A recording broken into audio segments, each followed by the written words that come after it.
Hello. Who the fuck ate me last cookies?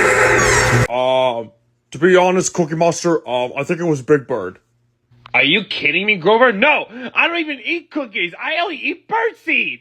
Well, except I only eat my grandma's cookies when they're delicious, by the way. Well, excuse me, Big Bird. Who was the one who sold cookies to Prairie Dawn? It's probably Abby the Pussy Fairy.